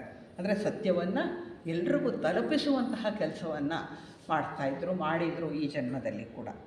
ಅಮ್ಮ ಹೇಳ್ತಾರೆ, ಆಧ್ಯಾತ್ಮಿಕ ಸತ್ಯವನ್ನು ಪೂರ್ವ ಕಲ್ಪನೆಗಳಿಂದ ತುಂಬಿದ, ಪೂರ್ವಾಗ್ರಹ ಪೀಡಿತ ಅಥವಾ ಅನುಮಾನಗಳಿಂದ ತುಂಬಿರುವ ಮನಸ್ಸಿನಿಂದ ತಿಳಿಯಲು ಸಾಧ್ಯವಿಲ್ಲ. ಅಂದರೆ ಸತ್ಯವನ್ನು ಯಾರಿಗೂ ಅರ್ಥ ಮಾಡ್ಕೊಳ್ಳೋಕ್ಕಾಗಲ್ಲ ಅಂತ ಹೇಳ್ತಾರೆ. ಪೂರ್ವಾಗ್ರಹ ಪೀಡಿತ ಅಂದರೆ ಮುಂಚೆನೇ ತಲೆಯಲ್ಲಿ ಏನೇನೋ 28 ತುಂಬಿಕೊಂಡು ಇದೇ ಸರಿ ಅದೇ ಸರಿ ಅಂತ ಇಟ್ಕೊಂಡಿದ್ರೆ ಸತ್ಯ ನಿಮಗೆ ತಿಳಿಯೋಕ್ಕಾಗೋದಿಲ್ಲ. ಅಥವಾ ಅನುಮಾನ, ಹೌದಾ ಇಲ್ವಾ, ಸತ್ಯ ಹೇಳ್ತಾರೆ ಸುಳ್ಳು ಹೇಳ್ತಾರೆ, ಒಂದು ಸಲ ಸುಳ್ಳು ಹೇಳಿರ್ಬೋದಲ್ವಾ ಅಂತ ಅನುಮಾನ ಇದ್ದರೂ ಕೂಡ ನಿಮಗೆ ಸತ್ಯ ತಿಳಿಯಲ್ಲ. ಇದು ಅವ್ರು ಹೇಳುವಂತಹದ್ದು. ಅದರಿಂದ ತೆರೆದ ಮನಸ್ಸಿನಿಂದ ನೀವು ಅದನ್ನು ಸತ್ಯವನ್ನು ತಿಳ್ಕೊಳ್ಬೇಕು. ಅದಕ್ಕೆ ನಮಗವರು ಈ 13 ಮೆಟ್ಲುಗಳನ್ನು ಕೊಟ್ಟರು, ಸುವರ್ಣ ಸೋಪಾನಗಳು. ಅದನ್ನು ಕೊಟ್ಟಿದ್ದು ಅಷ್ಟೇ, ಅದಕ್ಕೋಸ್ಕರ ಅಲ್ವಾ, ಅನ್ ಓಪನ್ ಮೈಂಡ್ ಅದನ್ನೆಲ್ಲ ಕೊಡ್ತಾರೆ, ಪ್ಯೂರ್ ಹಾರ್ಟ್, ಇದೆಲ್ಲವನ್ನು ಅವ್ರು ಕೊಟ್ಟಂತಹದ್ದು. ಹಾಗಾಗಿ ಅದನ್ನು ಹೇಗೆ ತಿಳಿಯಬಹುದು, ಸತ್ಯ ಹೇಗೆ ತಿಳಿಯೋದು, ಇಂಥವ್ರಿಗೆ ತಿಳಿಯಲ್ಲ ಅಂತ ಹೇಳಿಬಿಟ್ರು, ಯಾರಿಗೆ ತಿಳಿಯುತ್ತೆ ಅದನ್ನು ಅವ್ರು ಹೇಳ್ತಾರೆ. ಯಾರಿಗೆ ಸತ್ಯ ತಿಳಿಯುತ್ತೆ ಅಂತ ಹೇಳಿದ್ರೆ ಅಂತರ್ದೃಷ್ಟಿ ಇರುವವರಿಗೆ ತಿಳಿಯುತ್ತೆ. ಅಂದರೆ ಯಾರು ಹೊರ ಪ್ರಪಂಚದಿಂದ ವಿಮುಖರಾಗಿ ತನ್ನನ್ನು ತಾನು ನೋಡ್ಕೊಳ್ತಾ ಇರ್ತಾರೋ, ಅಂತರ್ದೃಷ್ಟಿಯನ್ನು ಗಳಿಸ್ಕೊಳ್ತಾರೋ, ಅಂತರ್ದೃಷ್ಟಿಯನ್ನು ಗಳಿಸಿಕೊಂಡವರಿಗೆ ಸತ್ಯ ತಿಳಿಯುತ್ತದೆ. ಮತ್ತು ಆಧ್ಯಾತ್ಮಿಕ ಸ್ವಭಾವದಿಂದ ಅರ್ಥ ಮಾಡ್ಕೊಳ್ಬಹುದೇ ಹೊರತು ಪ್ರಾಪಂಚಿಕ ಸ್ವಭಾವದಿಂದ ಅರ್ಥ ಮಾಡ್ಕೊಳಕ್ಕಾಗಲ್ಲ ಸತ್ಯವನ್ನು ಅಂತ ಹೇಳ್ತಾರೆ. ಅದರಿಂದ ಪ್ರಾಪಂಚಿಕತೆಯಿಂದ ಸಾಧ್ಯ ಇಲ್ಲ. ಯಾರು ಅಂತರ್ದೃಷ್ಟಿಯನ್ನು ಪಡ್ಕೊಂಡಿದ್ದಾರೆ ಅವರಿಗೆ ಸತ್ಯ ಖಂಡಿತ ಗೋಚರ ಆಗತ್ತೆ ಅಂತ ಹೇಳೋರು. HPB ಅಮ್ಮ ಅವ್ರನ್ನ ನೋಡಿದವರು ಅವರೊಬ್ಬ ಕ್ರಾಂತಿಕಾರಿಣಿ ಅಂತ ಹೇಳ್ತಾಯಿದ್ರು, ಮಿಸ್ಟಿಕ್ ಅಂತ ಹೇಳ್ತಾಯಿದ್ರು, ಬಂಡಾಯಗಾರ್ತಿ ಅಂತ ಹೇಳ್ತಾಯಿದ್ರು, ಅಂದರೆ ರೆಬೆಲ್ ಅಂತ ಹೇಳ್ತಾಯಿದ್ರು. ಹಾಗಾಗಿ ಅವರು ಎಲ್ಲ ಮತಧರ್ಮಗಳ ಸತ್ಯವನ್ನು ತಿಳ್ಕೊಂಡ್ರು. ಅಂದರೆ ಯಾವುದೇ ಮತಧರ್ಮ ಆಗಿರ್ಬೋದು, ಕಬಾಲ ತಿಳ್ಕೊಳ್ತಾರೆ, ಈಜಿಪ್ಟಿನಲ್ಲಿ ವಿಷಯಗಳನ್ನು ತಿಳ್ಕೊಳ್ತಾರೆ, ಏನೆಲ್ಲ ಪ್ರಪಂಚದಲ್ಲಿದೆಯೋ ಆ ಎಲ್ಲದರ ಬಗ್ಗೆ ಕೂಡ ಅವರು ಅರ್ಥ ಮಾಡ್ಕೊಳ್ತಾರೆ, ತಿಳ್ಕೊಳ್ತಾರೆ. ಎಲ್ಲ ಮತಧರ್ಮಗಳ ಮೂಲ ಬೇರು ಹಾಗೂ ಎಲ್ಲ ಮಾನವರು ಕೂಡ ಒಂದೇ ಕುಟುಂಬಕ್ಕೆ ಸೇರಿದವರು ಅಂತ ಹೇಳ್ತಾರೆ.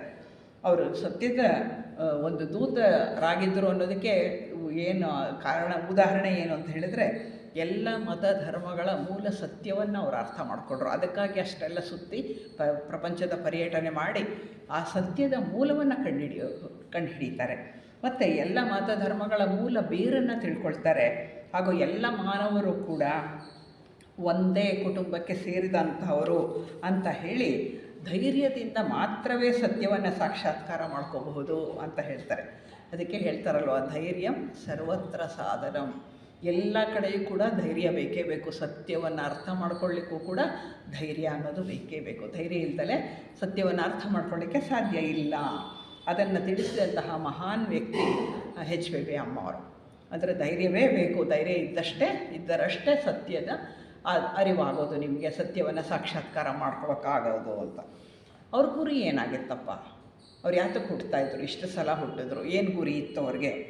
ಪ್ರತಿಯೊಬ್ಬರೂ ಕೂಡ ತಮ್ಮ ಉನ್ನತ ಹಂತದ ಧೀಶಕ್ತಿಯನ್ನು ಬೆಳೆಸ್ಕೊಳ್ಳೋದು ಅವರ ಉದ್ದೇಶ ಆಗಿತ್ತು. ಪ್ರತಿಯೊಬ್ಬರೂ ಕೂಡ ನಿಮ್ಮ ಧೀಶಕ್ತಿ ಅಂದ್ರೇನು? ಬುದ್ಧಿಶಕ್ತಿ. ಅಂದರೆ ನಿಮ್ಮೆಲ್ಲರ ಪ್ರಜ್ಞೆ ಬುದ್ಧಿಶಕ್ತಿಯವರೆಗೂ ಹತ್ತಬೇಕು ಅನ್ನೋದು ಅಮ್ಮವರ ಉದ್ದೇಶ. ಪ್ರತಿಯೊಬ್ಬರ ಕೂಡ ಆ ಮಟ್ಟಕ್ಕೆ ಹತ್ತಬೇಕು. ಅಲ್ಲಿ ತಾನೇ ಸತ್ಯದ ಸಾಕ್ಷಾತ್ಕಾರ ಆಗೋದು, ಅಲ್ಲಿ ಸಹೋದರತ್ವದ ಸಾಕ್ಷಾತ್ಕಾರ ಆಗೋದು. ಯಾಕೆಂದರೆ ಎಲ್ಲ ಆತ್ಮಗಳು ಒಂದೇ ಅಂತ ತಿಳಿಯೋದು ನಮಗೆ ಬುದ್ಧಿಶಕ್ತಿಯಲ್ಲಿ, ಧೀಶಕ್ತಿಯಲ್ಲಿ. ಅದಕ್ಕೆ ಪ್ರತಿಯೊಬ್ಬರೂ ಕೂಡ ತಮ್ಮ ಉನ್ನತ ಹಂತದ ಧೀಶಕ್ತಿಯನ್ನು ಬೆಳೆಸ್ಕೊಳ್ಳಿ ಅಂತ ತಿಳಿಸ್ಕೊಡೋದು ಅವರ ಗುರಿಯಾಗಿತ್ತು. ಅವ್ರು ಪ್ರತಿ ಸಲ ಹುಟ್ಟಿದಾಗಲೂ ಅವರು ಇದನ್ನೇ ಅವ್ರ ಬೋಧನೆಯನ್ನು ಕೊಡ್ತಾ ಇದ್ದಂತಹದ್ದು. ನಿಮ್ಮ ಉನ್ನತ ಹಂತಕ್ಕೆ ನೀವು ಏರಿ, ಕೆಳ ಹಂತವನ್ನು ಬಿಟ್ಟುಬಿಡಿ, ಮಾನಸಿಕ ಹಂತ ಬಿಟ್ಟುಬಿಡಿ, ನೀವು ಉನ್ನತ ಹಂತಕ್ಕೆ ಏರಿ ಅಂತ ಹೇಳ್ತಾಯಿದ್ರು. 1875 ಸೆಪ್ಟೆಂಬರ್ ತಿಂಗಳಿನಲ್ಲಿ HVPM ಅವರು ಐಸಿಸ್ ಅನ್ವೇಲ್ಡ್ ಗ್ರಂಥ ಬರೆಯೋದಕ್ಕೆ ಪ್ರಾರಂಭ ಮಾಡ್ತಾರೆ. ಮೊದಲ ಗ್ರಂಥ ಅದು ಅವರು ಬರೆಯೋದಕ್ಕೆ ಶುರು ಮಾಡಿದ್ದು. 1875 ನವಂಬರ್ 17ನೇ ತಾರೀಕು ವಿಧಿವತ್ತಾಗಿ ಥಿಯೋಸಾಫಿಕಲ್ ಸೊಸೈಟಿ ಪ್ರಾರಂಭ ಆಗುತ್ತೆ. ಸೆಪ್ಟೆಂಬರ್ನಲ್ಲೇ ಅವರು ಇದನ್ನು ಶುರು ಮಾಡಿರ್ತಾರೆ, ಐಸಿಸ್ ಅನ್ವೇಲ್ಡ್ ಬರೆಯೋದಕ್ಕೆ ಶುರು ಮಾಡಿಬಿಟ್ಟಿರ್ತಾರೆ. 1877ನೇ ಇಸ್ವಿ ಐಸಿಸ್ ಅನ್ವೇಲ್ಡ್ ಪ್ರಕಟ ಆಗುತ್ತೆ. ಅಲ್ಲಿವರೆಗೂ ಕೂಡ ತಲೆ ಕೂಡ ಎತ್ತುತ್ತಾ ಇರಲಿಲ್ಲ. ಬೆಳಿಗ್ಗೆ ಎದ್ದು 7 ಗಂಟೆಗೆ ಬರೆಯೋದಕ್ಕೆ ಕೂತ್ರೆ, ಮಧ್ಯಾಹ್ನ ಊಟದ ವೇಳೆಯಲ್ಲಿ ಯಾರಾದರೂ ಕೊಟ್ಟರೆ ಉಂಟು, ಇಲ್ಲದೇ ಇದ್ದರೆ ಇಲ್ಲವೇ ಇಲ್ಲ, ಮತ್ತು ಸಂಜೆ 7 ಗಂಟೆವರೆಗೂ ಬರಿತಾನೆ ಇರೋದು. ಅಂತಹ ಬರಹಗಾರ್ತಿಯಕ್ಕೆ ಬರಿತಾನೆ ಇರೋದು ಅಂದರೆ ಬರಿತಾನೆ ಇರೋದು. ತಮ್ಮ ಒಂದು ತಂಗಿಗೆ ಒಂದು ಪತ್ರ ಬರೀತಾರೆ ಆ ವೇಳೆಯಲ್ಲಿ. ಅವಾಗ ಬರೀತಾರೆ, ಬಹಳ ಮುಖ್ಯವಾದಂಥ ವಿಷಯ ಇದು. ಐಸಿಸ್ ಅನ್ವೇಲ್ಡನ್ನು ನಾನು ಏಕಾಗ್ರತೆಯಿಂದ ಬರಿತಿದ್ದೀನಿ ಅಂತ ಎಲ್ಲರೂ ಅಂದ್ಕೊಂಡಿದ್ದಾರೆ. ಇಲ್ಲ, ನಾನು ಏಕಾಗ್ರತೆಯಿಂದ ಬರಿತಿಲ್ಲ. ನಾನು ಐಸಿಸ್ ದೇವತೆಯ ದರ್ಶನ ಮಾಡ್ತಾಯಿದ್ದೀನಿ ಅಂತಾರೆ. ಹಂಗಂದ್ರೇನು? ಐಸಿಸ್ ಅಂದರೆ ಏನು ಗೊತ್ತಾ? ಜ್ಞಾನ ದೇವತೆ. ನಾವು ಯಾರನ್ನು ಸರಸ್ವತಿ ಅಂತ ಪೂಜೆ ಮಾಡ್ತೀವೋ ಆ ಸರಸ್ವತಿಯ ಉನ್ಮೀಲನ ಅಂತ ಕನ್ನಡದಲ್ಲಿ ಐಸಿಸ್ ಅನ್ವೇಲ್ಡ್ ಗ್ರಂಥದ ಹೆಸರು. ಆ ಸರಸ್ವತಿಯನ್ನು ನಾನೇನು ಮಾಡ್ತಿದ್ದೀನಿ ಅಂದರೆ ದರ್ಶನ ಮಾಡ್ತಾಯಿದ್ದೀನಿ ಅಂತಾರೆ.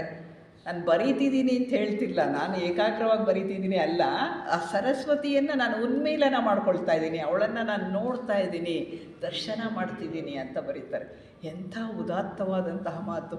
ಎಲ್ಲಿ ನಾವು ಒಂದು ಪೇಜ್ ಏನಾದ್ರು ಬರೆದ್ಬಿಟ್ಟು ಕೊಟ್ಬಿಟ್ರೆ ಅದು ಪ್ರಿಂಟ್ ಆಯ್ತಾ ಇಲ್ವಾ, ಇವ್ರಿಗೆ ಕಳಿಸೋ ಅವ್ರಿಗೆ ಕಳಿಸೋ, ಇವರು ಅಂತಹ ಗ್ರಂಥವನ್ನು, ಅದು ಒಂದು ಗ್ರಂಥ, ಅದು ಬರೀ ಜ್ಞಾನವನ್ನು ತುಂಬಿದಂತಹ ಗ್ರಂಥಕ್ಕೆ ಅವ್ರು ಹೇಳ್ತಾರೆ ನಾನೇನು ಬರೀಲಿಲ್ಲ, ಆ ತಾಯಿಯನ್ನು ನಾನು ದರ್ಶನ ಮಾಡ್ತಾಯಿದ್ದೀನಿ ಅಂತ ಬರೀತಾರೆ. ಅಂತಹ ತಾಯಿ ಇವರು. HPV ತನ್ನ ಬಂಧುವರಿಗೆ ಬರೆದ ಪತ್ರದಲ್ಲಿ ಹೇಳ್ತಾರೆ, ನಾನು ಐಸಿಸ್ ಬರೆದ್ನಲ್ಲ, ಏನೂ ಕಷ್ಟ ಆಗಲಿಲ್ಲ ನನಗೆ, ಸುಮ್ಮನೆ ಬರಿತಾ ಇದ್ದೆ, ಬರದೆ ಕಷ್ಟ ಆಗಲಿಲ್ಲ. ಯಾತಕ್ಕೆ ಅಂದರೆ ಬರಿ ಅಂತ ಅಪ್ಪಣೆ ಬಂದಾಗ ಬರಿತಾ ಇದ್ದೆ, ಅದಕ್ಕೆ ಬೇಕಾದ ಸಾಮಾನು ಸರಂಜಾಮುಗಳು ನನ್ನ ಟೇಬಲ್ ಮೇಲೆ ಬರ್ತಾ ಇತ್ತು. ಅದು ಸ್ಥೂಲವಾಗಿ ಅಲ್ಲ, ಸೂಕ್ಷ್ಮವಾಗಿ ಒಟ್ಟಿನಲ್ಲಿ ಬರ್ತಾಯಿತ್ತು. ಏನು ಬಂತು ಅದನ್ನು ನಾನು ಬರಿತಾ ಇದ್ದೆ. ಬರಿ ಅಂತ ಅಪ್ಪಣೆ ಕೊಟ್ಟ ತಕ್ಷಣ ನಾನು ಬರೆಯೋದಕ್ಕೆ ಪ್ರಾರಂಭ ಮಾಡ್ತಾಯಿದ್ದೆ. ಇಂತಹ ಒಬ್ಬ ಶಿಷ್ಯೆ ಮಹಾತ್ಮರಿಗೆ ಸಿಕ್ಕಿದ್ರೆ ಎಷ್ಟು ಕೆಲಸಗಳಾಗ್ಬೋದು ಅನ್ನೋಕ್ಕೆ ನಮ್ಮ ಅಮ್ಮವರು ಮತ್ತು HS ಆಲ್ಕಟ್ ಅವರೇ ಸಾಕ್ಷಿ ಅಲ್ವಾ. ಹಾಗೆ ಆನಿ ಬೆಸೆಂಟ್ ಅವರು. ಅಂದರೆ ಮಹಾತ್ಮರಿಗೆ ಈ ರೀತಿಯ ಶಿಷ್ಯರು ಬೇಕು, ಈ ರೀತಿ ಕೆಲಸ ಮಾಡುವಂಥವರು ಬೇಕು. ನನಗೆ ಈಗ ಕಷ್ಟ ಆಗ್ತಾಯಿದೆ, ಬೆನ್ನೋಗ್ತಾ ಇದೆ, ಕೂತ್ಕೊಳ್ಳೋಕ್ಕಾಗಲ್ಲ, ಹಾಗಾಗಿದೆ ಹೀಗಾಗಿದೆ, ನಾನು ಈಗ ಬರೆಯಲ್ಲ ಆಮೇಲೆ ಬರಿತೀನಿ ಅಂತ ಹೇಳಿದರೆ ಇಂಥ ಗ್ರಂಥಗಳು ಬರ್ತಿತ್ತಾ? ಇಲ್ಲ. ಬೆಳಿಗ್ಗೆಯಿಂದ ರಾತ್ರಿವರೆಗೂ ಬರೆದಂತಹ ಉಂಟು. ಎಷ್ಟು ದೊಡ್ಡ ಎರಡು ವಾಲ್ಯೂಮ್ ಅದು ಐಸಿಸ್ ಅನ್ವೇಲ್ಡ್ ಅನ್ನುವಂಥ ಗ್ರಂಥ. ಹಾಗೆ ನಾನು ಬರಿ ಅಂತ ಹೇಳಿ ಅಪ್ಪಣೆ ಬಂದಾಗ ನಾನು ಕೂತ್ಕೊಂಡು ಬರಿತೀನಿ. ಅದರಲ್ಲಿ ಏನೇನಿದೆ ಅಂದರೆ ವೇದಾಂತ ಇದೆ, ಮನಃಶಾಸ್ತ್ರ ಇದೆ, ತತ್ವಜ್ಞಾನ ಇದೆ, ಮತ್ತು ಪ್ರಪಂಚದ ಎಲ್ಲ ಮತಗಳ ಬಗ್ಗೆ ಇದೆ, ಪ್ರಾಣಿಶಾಸ್ತ್ರ ಇದೆ, ಎಲ್ಲದೂ ಬರಿತೀನಿ ನಾನು.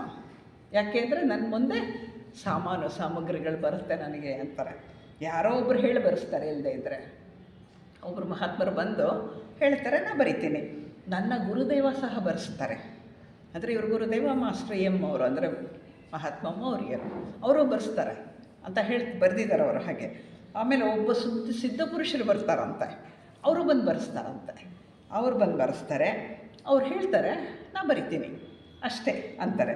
ಅಂದರೆ ನನಗೆ ತಿಳಿಯದೇ ಇರುವ ವಿಷಯವನ್ನು ಬರೀಬೇಕಾದಾಗ, ಅಂದರೆ ಎಲ್ಲರೂ ಎಲ್ಲ ವಿಷಯದಲ್ಲೂ ಪ್ರಾವೀಣ್ಯತೆ ಗಳಿಸ್ಕೊಳ್ಳೋಕ್ಕಾಗಲ್ಲ. ಇವ್ರು ಹೇಳ್ತಾರೆ ನನಗೆ ತಿಳಿಯದೇ ಇರೋವಂಥ ವಿಷಯವನ್ನು ನಾನು ಬರೀಬೇಕಾದಾಗ ಯಾರೋ ಒಬ್ಬರು ಬರೆದಿರೋ ಅಂಥ ಒಂದು ಪತ್ರ ನನ್ನ ಮುಂದೆ ಬರುತ್ತೆ, ಒಂದು ಹಾಳೆ ನನ್ನ ಮುಂದೆ ಬರುತ್ತೆ, ಅದನ್ನು ನೋಡ್ಕೊಂಡು ನಾನು ಬರಿತೀನಿ. ಯಾಕೆಂದ್ರೆ ನನಗೆ ಗೊತ್ತಿಲ್ಲ ವಿಷಯ, ಬರೆಯೋದಕ್ಕೂ ಗೊತ್ತಿಲ್ಲ. ಎಷ್ಟೋ ಸಲ ಸ್ಪೆಲ್ಲಿಂಗ್ಗಳು, ಸೈಂಟಿಫಿಕ್ ಬಯಾಲಜಿ ಸ್ಪೆಲ್ಲಿಂಗ್ಗಳು, ಝುವಾಲಜಿ ಸ್ಪೆಲ್ಲಿಂಗ್ಗಳು ನಮಗೆ ಬರೋಲ್ಲ. ಅದು ಯಾವುದ್ಯಾವುದೋ ಸೈಲೆಂಟ್ ಆಗಿಬಿಟ್ಟಿರುತ್ತೆ ಅಕ್ಷರಗಳು, ನಾವು ಅದನ್ನು ಹೇಳೋಕ್ಕೆ ಹೋದರೆ ಏನೇನೋ ಆಗಿಬಿಡುತ್ತೆ. ಅಂಥದ್ದೆಲ್ಲ ಬರೆಯೋವಾಗ ಏನಾಗುತ್ತೆ ಅಂದರೆ ನನ್ನ ಮುಂದೆ ಒಂದು ಹಾಳೆ ಬರುತ್ತೆ ಅಂತ ಹೇಳ್ತಾರೆ. ಹೀಗಾಗಿ ಯಾರೋ ಬರೆದ ಕಾಗದಾನ ನನ್ನೆದುರು ಬಯಲಿನಲ್ಲಿ ಇಡ್ತಾರೆ, ಅದನ್ನು ನೋಡಿ ನಾನು ಬರೀತೀನಿ ಅಂತಾರೆ. ಏನಿದೆ ಈ ಗ್ರಂಥದಲ್ಲಿ, ಐಸಿಸ್ ಅನ್ವೇಲ್ಡಲ್ಲಿ? ಅಂದರೆ ಏನಿಲ್ಲ ಅಂತ ಕೇಳಬೇಕು, ಏನಿದೆ ಅಂತ ಕೇಳಬಾರ್ದು, ಏನಿಲ್ಲ ಅಂತ ಕೇಳಬೇಕು. ಆವಾಗ ಅದರಲ್ಲಿ ವಿಜ್ಞಾನ ಇದೆ, ಧರ್ಮ ಇದೆ, ಪ್ರಾಚೀನ ನಿಗೂಢ ತತ್ವಶಾಸ್ತ್ರಗಳ ಬಗ್ಗೆ ಸತ್ಯ ಇದೆ. 19ನೇ ಶತಮಾನ ಬರೆಯ ಭೌತಿಕವಾದವನ್ನು ಟೀಕಿಸಿದಾಗ ಐತಿಹಾಸಿಕ, ಧಾರ್ಮಿಕ ಪಂಥಗಳ ಬಗ್ಗೆ, ಮತಧರ್ಮಗಳ ಬಗ್ಗೆ, ನಂಬಿಕೆಗಳ ಬಗ್ಗೆ, ಅವುಗಳ ಚಿಹ್ನೆಗಳ ಬಗ್ಗೆ, ಪುರಾಣಗಳ ಬಗ್ಗೆ, ಸಿದ್ಧಾಂತಗಳ ಬಗ್ಗೆ ಅನೇಕ ವಿಷಯಗಳಿದೆ. ಈ 2 ಗ್ರಂಥಗಳು ಐಸಿಸ್ ಅನ್ವೇಲ್ಡ್ ಪಾರ್ಟ್ 1 ಆ್ಯಂಡ್ ಪಾರ್ಟ್ 2 ಓದ್ಬಿಟ್ರೆ ಅಂತೂ ಏನು ತಲೆ ಚಕ್ಕರ್ ಹೊಡೆದ್ಬಿಡುತ್ತೆ, ಅಷ್ಟೊಂದು ಜ್ಞಾನ ಅದರಲ್ಲಿ ತುಂಬಿಕೊಂಡಿದೆ. ಹಾಗಾಗಿ ಇದೆಲ್ಲ ಬರೀತಾ ಕಬಾಲ ಬಗ್ಗೆ ಬರೆದಿದ್ದಾರೆ, ಇಂಡಿಯಾ ಬಗ್ಗೆ ಬರೆದಿದ್ದಾರೆ, ಟಿಬೆಟ್ನಲ್ಲಿ ಬರೆದಿದ್ದಾರೆ, ಈಜಿಪ್ಟ್ ದೇಶದ ನಿಗೂಢ ಜಾಗಗಳ ಬಗ್ಗೆ ಬರೆದಿದ್ದಾರೆ. ಅದ್ರ ಜೊತೆಗೆ ಎಲ್ಲ ದೇವಸ್ಥಾನಗಳ ಬಗ್ಗೆ, ಅದರಲ್ಲಿ ಅಡಗಿರುವ ಆ ಒಂದು ಜ್ಞಾನ ಏನಿದೆ, ಆ ತತ್ವಶಾಸ್ತ್ರ ಏನಿದೆ, ಅಥವಾ ಅಲ್ಲೇನು ಇದು ನಡೆಯುತ್ತೆ ಅಂತ, ಏನು ಪವಾಡಗಳು ಅಂತ ನಡೆಯುತ್ತೆ ಅಂತ ಏನು ಹೇಳ್ತೀವಿ, ಅದೆಲ್ಲದರ ಬಗ್ಗೆ ಕೂಡ ಅವರು ಉಲ್ಲೇಖ ಕೊಟ್ಟಿದ್ದಾರೆ. ಪ್ರಕೃತಿ ನಿಯಮಗಳಿಗೆ ಅನುಗುಣವಾಗಿ ನಡೆದು ಉನ್ನತ ನಿಯಮಗಳ ಬಗ್ಗೆ ತಿಳಿದಾಗ ಜ್ಞಾನವನ್ನು ಪಡಿಬಹುದು ಅಂತ ಹೇಳ್ತಾರೆ. ಅಂದರೆ ಪ್ರಕೃತಿ ನಿಯಮಕ್ಕೆ ಅನುಸಾರವಾಗಿ ನಡೆದಾಗ ಮಾತ್ರ ಜ್ಞಾನದ ಹೊಳಹು ಸಿಗುತ್ತೆ, ಹೊರತು ಬಾಕಿ ಅಂತೆ ಅಲ್ಲ ಅಂತ ಹೇಳ್ತಾರೆ.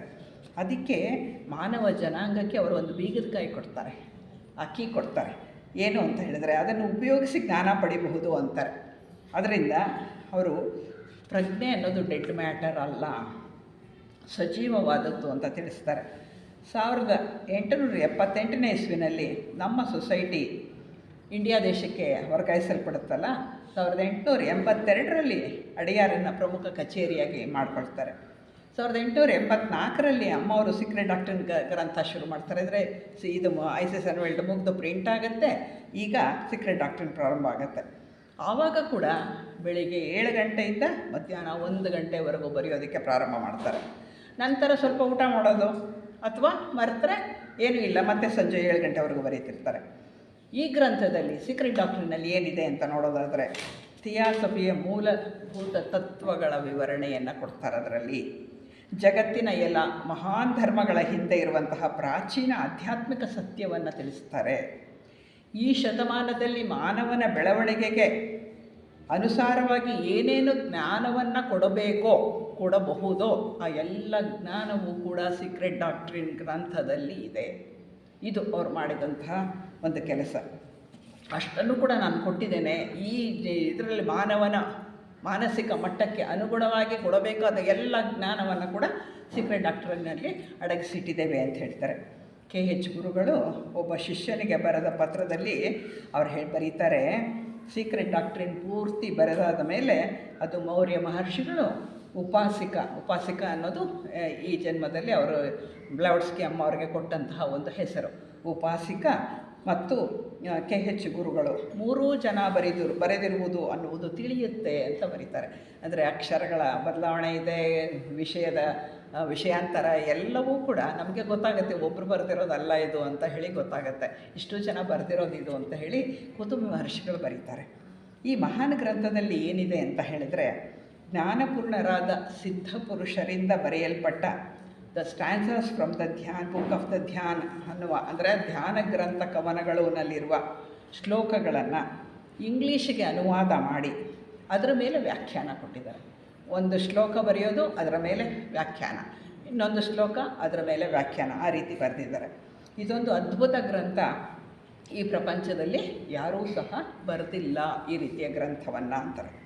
ಇದರಲ್ಲಿ ಥಿಯಾಸಫಿಯ ಮೂಲಭೂತ ತತ್ವಗಳ ವಿವರಣೆ ಇದೆ. ವಿಶ್ವದ ಉಗಮ ಮತ್ತು ವಿಕಾಸ, ಲಾ ಆಫ್ ಪೀರಿಯಾಡಿಸಿಟಿ, ಅಂದರೆ ವಿಶ್ವ ಉತ್ಪತ್ತಿ ಆಗತ್ತೆ ಮತ್ತು ಹಿಂದೆ ಹೋಗುತ್ತಲ್ವ, ಅದನ್ನು ಲಾ ಆಫ್ ಪೀರಿಯಾಡಿಸಿಟಿ ಅಂತ ಕರೀತಾರೆ. ಮನುಕುಲದ ಅಧ್ಯಾತ್ಮದ ವಿಕಾಸ, ಮಹಾವಂಶಗಳು, ಪರಮಸತ್ಯ, ಕರ್ಮ, ಆಮೇಲೆ ಪುನರ್ಜನ್ಮ, ವಿಶ್ವ ಮತ್ತು ಮಾನವ ಚೈತನ್ಯದ ವಿಕಾಸ ಹೇಗಾಗ್ತಿದೆ ಅದರ ಬಗ್ಗೆ ಇದೆ. ಮತ್ತು ಪ್ರಾಚೀನ ಜ್ಞಾನ ಪರಂಪರೆಯ ಬಗ್ಗೆ ಬರೆದಿದ್ದಾರೆ. ಇಷ್ಟು ಕೂಡ ಸೀಕ್ರೆಟ್ ಡಾಕ್ಟ್ರಿನಲ್ಲಿ ಸಿಗುವಂಥ ವಿಷಯ. ಅಮ್ಮ ಅವರು 1888ರಲ್ಲಿ ಥಿಯಾಸಫಿಯ ಅಂತರಂಗ ಶಾಲೆಯನ್ನು ತೆಗಿತಾರೆ. ಬಹಳ ಸೀರಿಯಸ್ ಆಗಿ ವಿಷಯವನ್ನು ತಿಳ್ಕೊಂಡು ನಾನು ಸಾಧನೆ ಮಾಡ್ತೀನಿ ಅನ್ನುವಂತಹ ಜನರಿಗೆ ಗುಪ್ತ ವಿದ್ಯಾಶಾಲೆ ಅನ್ನುವಂತಹ ES ಅನ್ನುವಂತಹ ಒಂದು ಗುಂಪನ್ನು ಅದನ್ನು ಅವರು ತೆಗಿತಾರೆ. 1889ರಲ್ಲಿ ಬ್ಲವಟ್ಸ್ಕಿ ಅಮ್ಮವರು ಥಿಯೋಸಾಫಿಕಲ್ ಸೊಸೈಟಿಯ 3 ಪ್ರಕಟಿತ ಉದ್ದೇಶಗಳಲ್ಲದೆ 4ನೆಯ ಒಂದು ಉದ್ದೇಶದ ಬಗ್ಗೆ ತಿಳಿಸ್ತೀನಿ. 3 ಪ್ರಕಟಿತ ಉದ್ದೇಶ ನಮಗೆಲ್ಲ ಗೊತ್ತು, ಗುರಿ ನಮಗೆಲ್ಲ ಗೊತ್ತು. ಆದರೆ ಇಲ್ಲಿ 4ನೆಯದ್ರ ಬಗ್ಗೆ ತಿಳಿಸ್ತಾರೆ. ಬಹಳ ಮುಖ್ಯವಾದಂತಹದ್ದು ಇದು.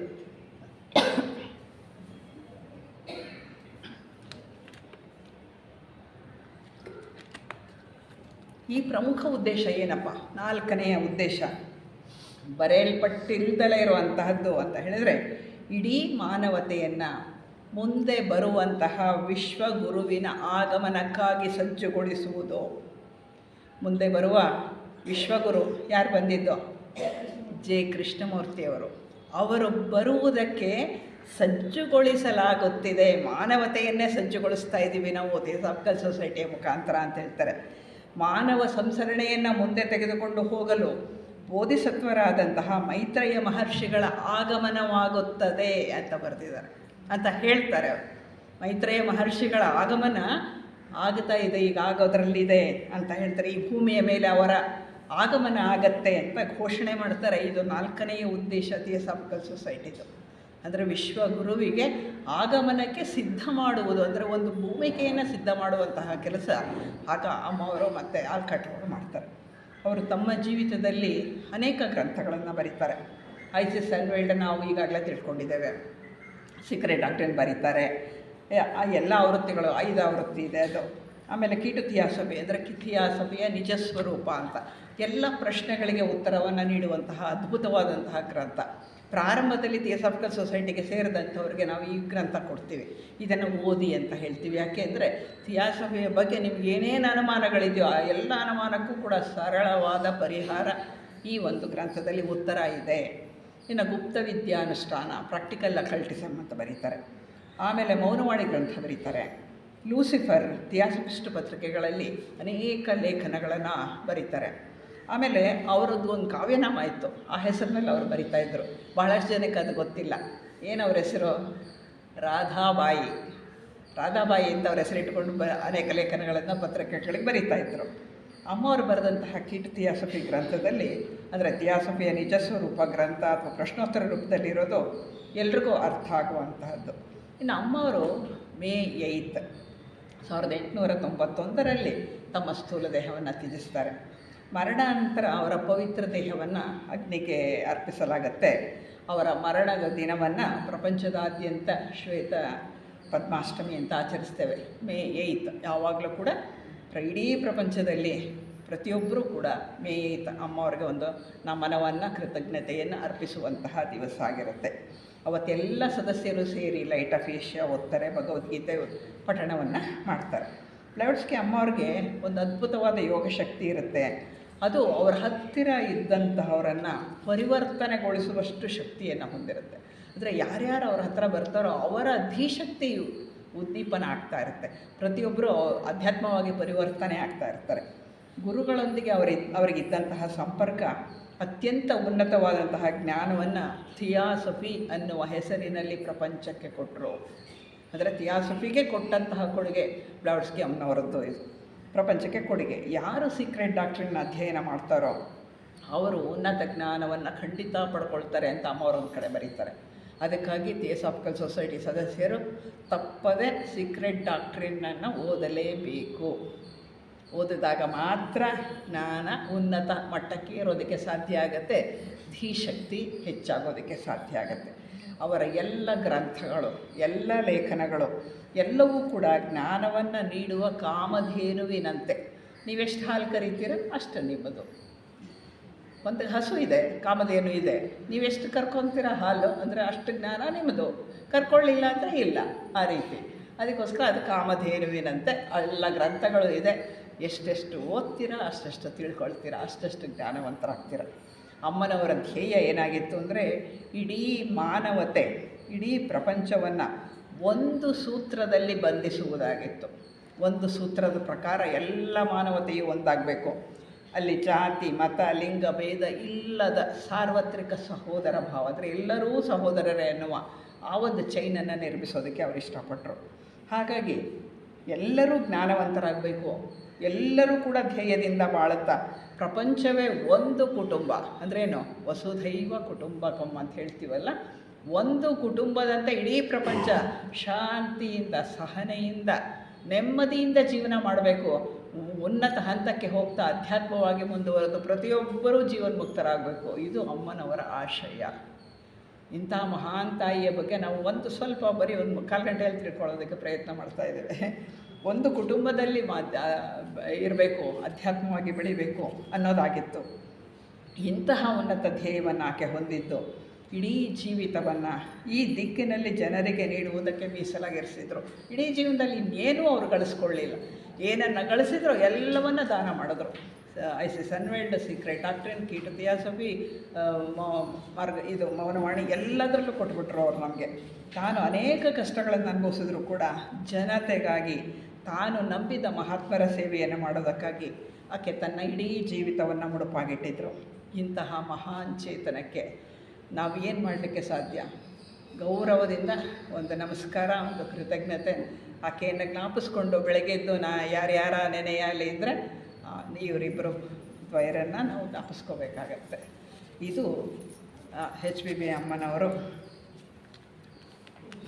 ಮತ್ತು ಅವರ ಆಲ್ಕಾಟ್ರವರು ಈ ಥಿಯಾಸಫಿಗಾಗಿ ಮತ್ತು ಥಿಯಾಸಫಿಕಲ್ ಇದು ಸೊಸೈಟಿಗಾಗಿ ಕೊಟ್ಟಂತಹದ್ದು. ಅವರ ಆಶಯ ಒಂದೇ ಒಂದಾಗಿತ್ತು, ಕೀಪ್ ದ ಲಿಂಕ್ ಅನ್ಬ್ರೋಕನ್ ಅನ್ನೋದು ಲಾಸ್ಟ್ ಮೆಸೇಜ್. ಅಂದರೆ ಈ ಲಿಂಕ್ ಅಂದರೆ ಮಾನವತೆ ಅನ್ನೋದೆಲ್ಲವೂ ಒಂದು ಸರಪಳಿಯಂತೆ ಇರಬೇಕು, ಪ್ರತಿಯೊಬ್ಬರೂ ಸಹೋದರರಂತೆ ಬಾಳಬೇಕು ಅನ್ನುವ ಈ ಒಂದು ಚೈನ್ ಇದೆಯಲ್ಲ, ಆ ಲಿಂಕ್ಗಳನ್ನು ಅಂದರೆ ಆ ಕೊಂಡಿಗಳನ್ನು ಬೇರೆ ಬೇರೆ ಮಾಡಬೇಡಿ ಯಾರೂ. ಪ್ರತಿಯೊಬ್ಬರು ಕೂಡ ಅವುಗಳು ಒಟ್ಟಾಗಿದ್ದು ಒಂದು ಕುಟುಂಬದಂತೆ ಪ್ರತಿಯೊಬ್ಬರು ಬಾಳಿ ಅನ್ನುವಂತಹದ್ದು ಅವರ ಒಂದು ಕೊನೆಯ ಮೆಸೇಜ್ ಆಗಿತ್ತು. ಇಲ್ಲಿಗೆ ಈ ಒಂದು ಕಾರ್ಯಕ್ರಮ ಮುಕ್ತಾಯ ಆಗ್ತಾಯಿದೆ.